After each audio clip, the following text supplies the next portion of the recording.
I am going to interview my friends, Abigail, Keith, and Abbas. The topic is, how did we come to Canada? So now, because this is desperate times, I have to interview my friends again. And she came by boat. You said desperate times? Desperate times.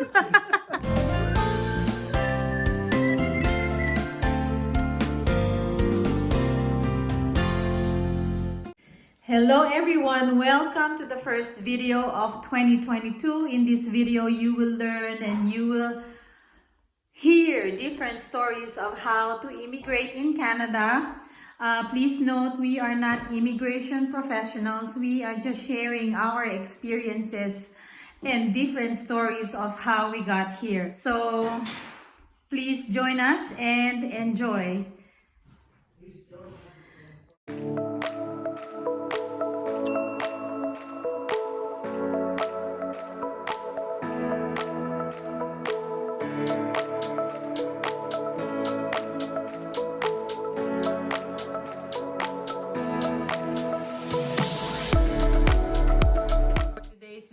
I am with my friends, my work friends. This is Abigail. Hello.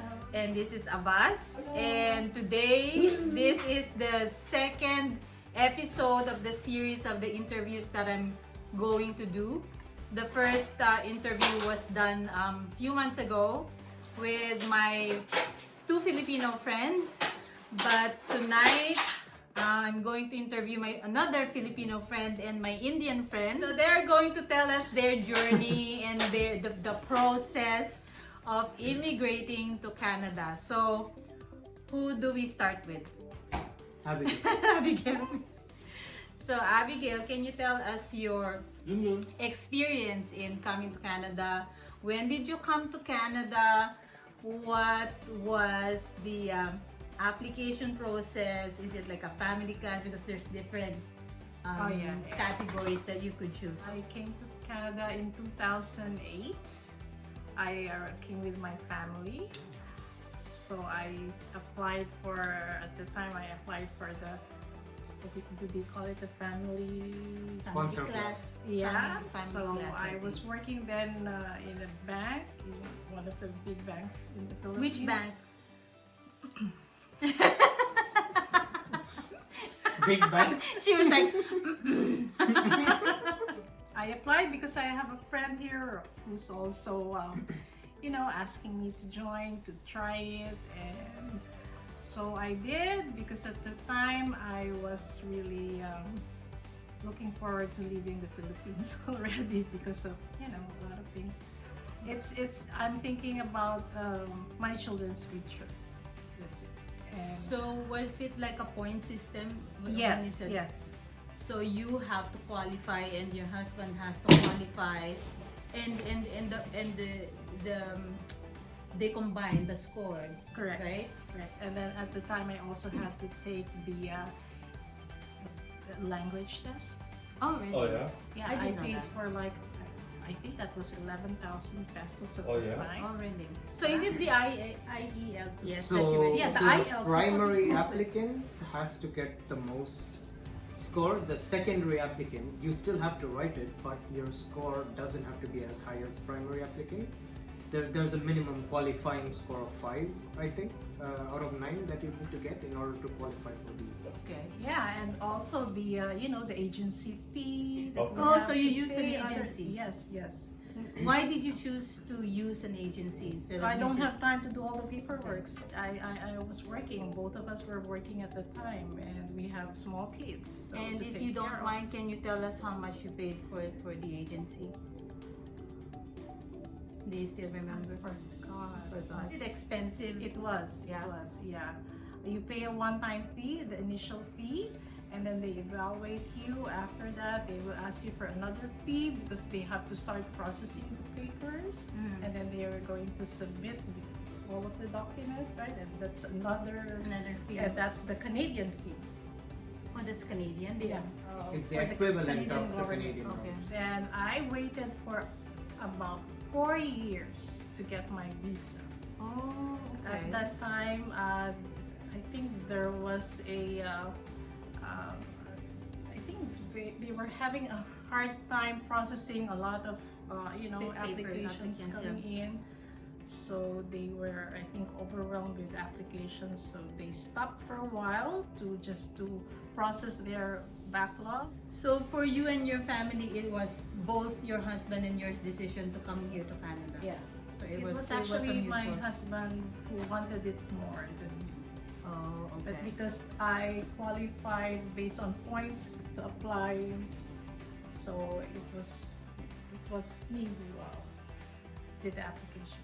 Okay. So when you got here, when you came to Canada, that was, what year was it? 2008. 2008. And did you work right away? No, because I have small kids. We stayed in a friend of a friend's house, and it was, of course, awkward to stay there for a long time. How long did you stay there? For a month. For a month. So we, while looking for my kids' school, I also had to look for an apartment where we can, stay. And 2 weeks after we actually arrived, my husband was able to find work.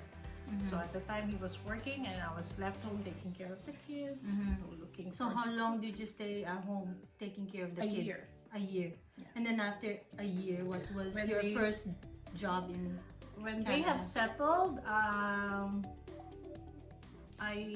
was, what did I do? I forgot.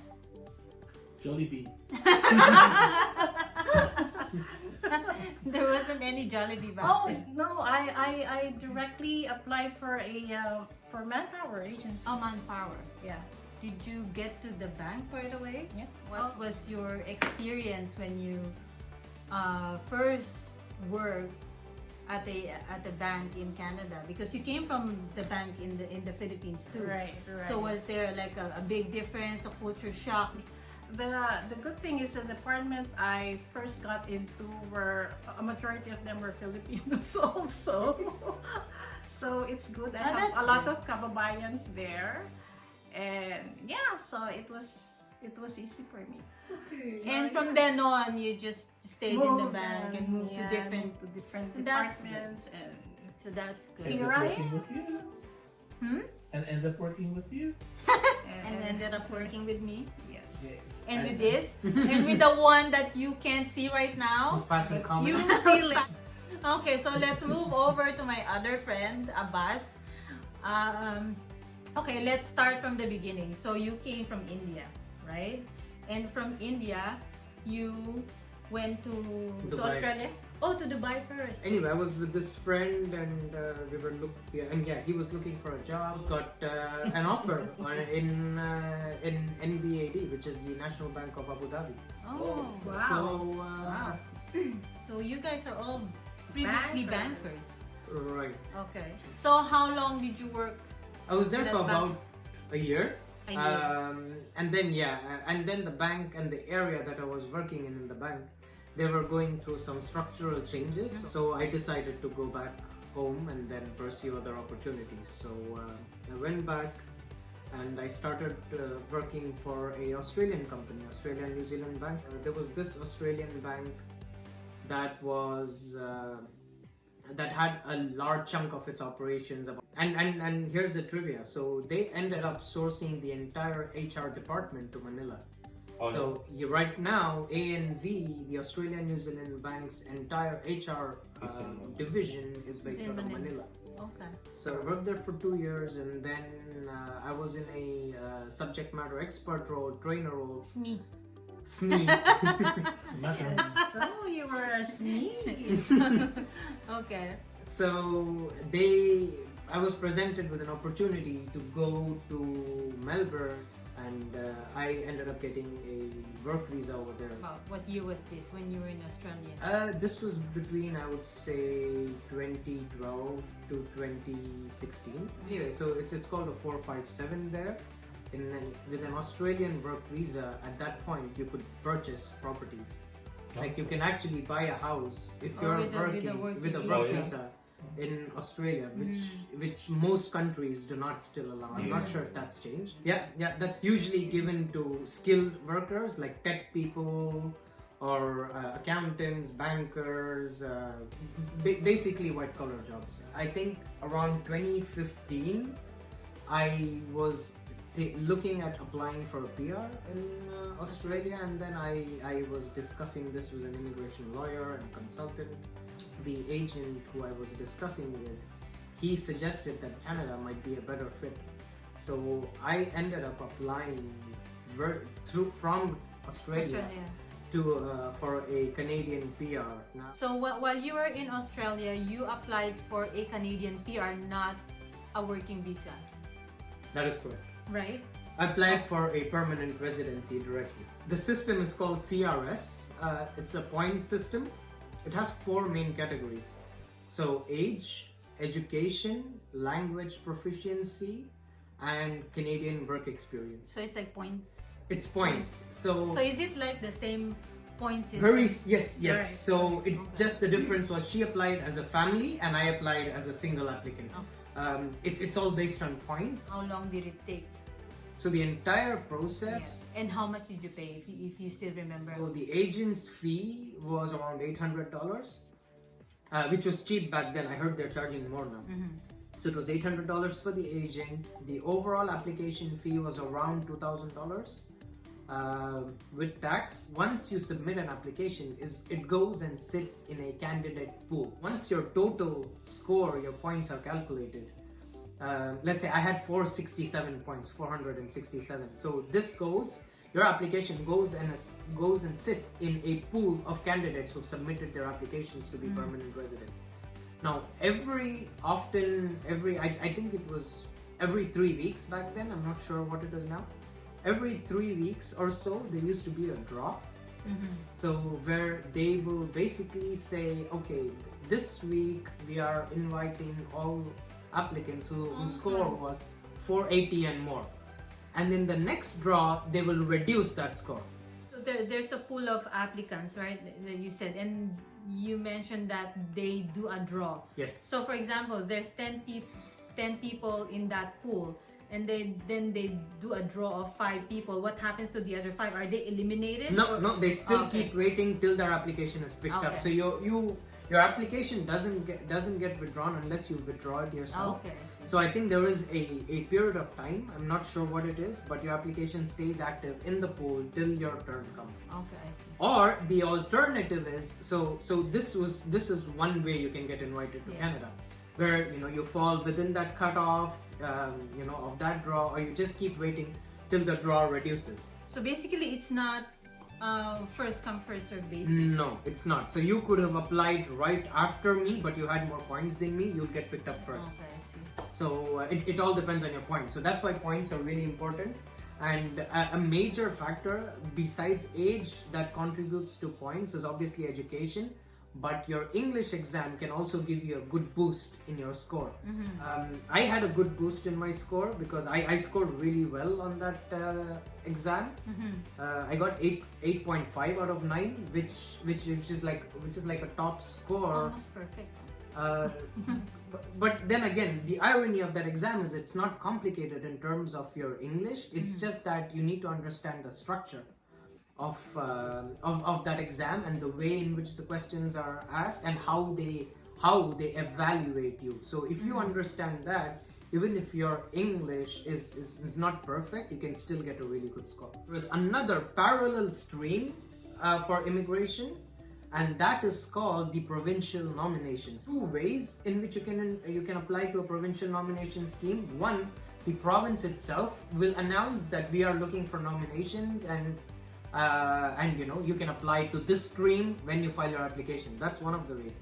The other way is, from the pool of applicants, the province can choose you based on your knock code, which is the skills, your skill code. Each province goes into that pool and they look at applicants from those specific knock codes to see which job category is in shortage in that particular province, and if they feel that you are a suitable fit to fill that gap in the province, they will pick you and they will send you an invite, which happened with me.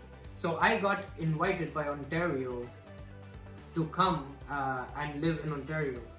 And I was picked up from the pool even before the cutoff reached me. So that's what happens. So when a province nominates you, your file is pulled out of the pool. You no longer have to wait. You're sent an invitation to apply immediately. Okay, so how long was that?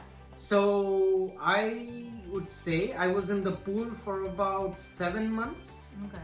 And around that time is when the province picked up the file and they sent me an invitation to apply. So as soon as you accept the invitation from the province, your application gets credited with around 600 points. So automatically you are sent an invitation to apply. So when you got your invitation to apply as a permanent resident, you applied right away, and how long was that before you were able to really land here? Land in Canada? So I got my invitation to apply in late October 2016, and as after I sent all the documents, on the 3rd or 4th of April, I got the visa in my hand. So when you came here, did you look for jobs Right away? Yes, I did. By the way, if you have your immediate relatives here, like your brother, That's sister, another point. Yeah, that's Oh, another really? point. Yeah, Yeah. if you that's 5 more points. Oh. See? First job was at a call center. Remington. Ironically. I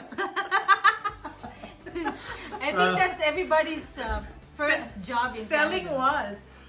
I don't No, know. I wasn't selling it. Oh, So it was a after sales service for internet modems for customers based out of the United States.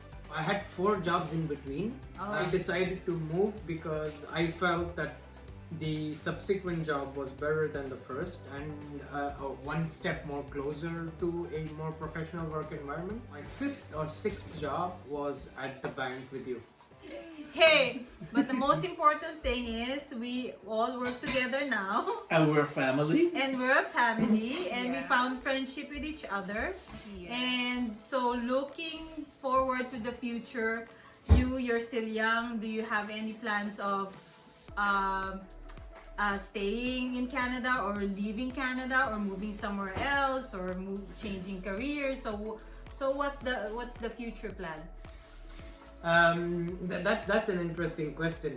I like it here. I really do. It's just that I would definitely like to explore further.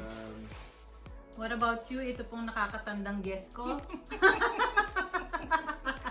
Salamat. Now, what about Abigail? Because Abigail came here with her family, so it's a totally different story and different scenario compared to Abbas' story. So I'm assuming you and your family will, of course, stay in Staying Canada for here, good, right? yeah. Or not unless you have other plans that you don't want to tell me or to tell us.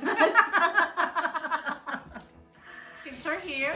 I'm sure they'll be getting jobs here, bringing up their own families here. So And I you're still guess, gonna take care of your grandchildren. yes, looking forward to Grandchildren, that. who's I don't know how long. Ooh, how old are your kids? Oh, how long? She never knew how she got them. 22 and 21. Oh, they're Yeah, almost ready for they're marriage. older. No, Yeah. no. So I don't know. Right now, I'm just waiting for retirement, maybe in the next 10 years. Oh, see, she's talking about retirement. So her and me are almost like this in the same boat. We have our families here, so most likely we'll be staying here, or maybe we will retire in the Philippines. Who knows? But Who knows? that's the plan. We're staying here. So that was our vlog for today. Very interesting stories from 2 different cultures, different stories from a family perspective versus a single person coming to Canada. And I hope you learned something. Tips if you are in like from India or from Australia and you want to come to Canada. So there you go. You have tips from Abbas, and from a family class you got tips from Abigail. So thank you guys for watching. I know it's bitin, but there's gonna be a part 2 of this. I hope to see you on my next vlog. And I want to introduce to you this person who has been bugging our vlog. That's why I couldn't finish it. Ayan. Peace. Bye, everyone.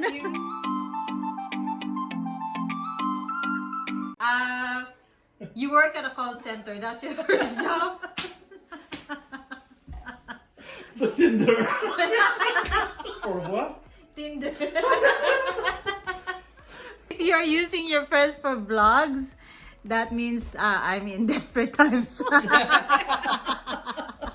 I moved here when I was 11. That was all taken care That's of. the best age to move. That was all taken care of. 11, you don't care anyway. Yeah, your mom just took I care just of knew, everything. knew that I was leaving, and there I was. You just came here, lived the life, went to Lululemon shops, and What, $7 honey moisturizer? There's, yeah.